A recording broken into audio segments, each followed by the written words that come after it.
Please click the subscribe button and the notification icon. It will help us a lot.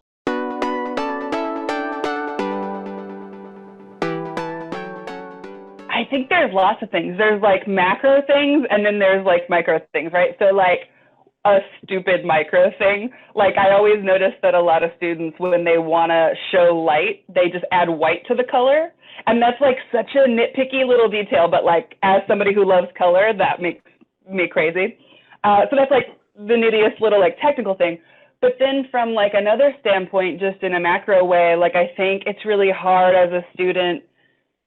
It was for me, and I don't think it's changed, to really figure out what you love and what you want to do and get really specific about it. I think as a student, you're thinking so much like, well, I want to do whatever you'll hire me for. Like, I enjoy all of this, and whatever you're willing to pay me to do, I just want to do the thing. And I think that makes it really hard for us to like see how we could work with you. And I think it's something to really try and fight for, is realizing like what parts of this get me out of bed in the morning. Like there was a moment early on where I was like, oh, people are getting a lot of jobs in storyboarding. I draw, maybe I should storyboard, whatever it is. And that would be a terrible job for me.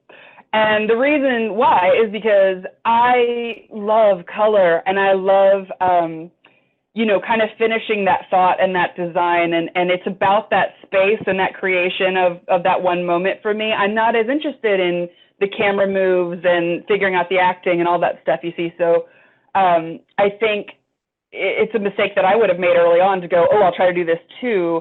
Whereas if I really broke it down, I'm not as interested in that. And I'm very glad I didn't start trying to get those kinds of jobs, because I wouldn't have been as happy, right? So that's something that I'm hearing a lot from other professionals and recruiters too, is just kind of like they wish a lot of the time that students would find a way to figure out what they want to do instead of just trying to show you what they think you want to see.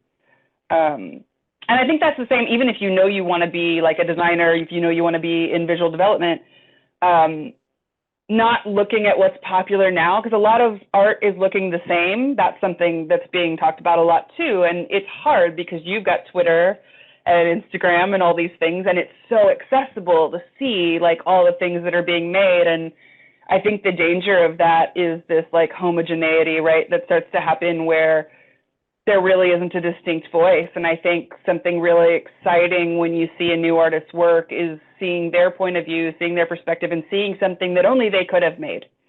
And I think so much of that is about, you know, getting off the internet for a minute and making things because you love them. Like you're really drawn to this house down the block for whatever reason, and you make a painting about that, or you know, whatever thing you get excited about and just want to draw, that really points you in a direction. And I think trying to quiet down the anxiety and hear that is really important.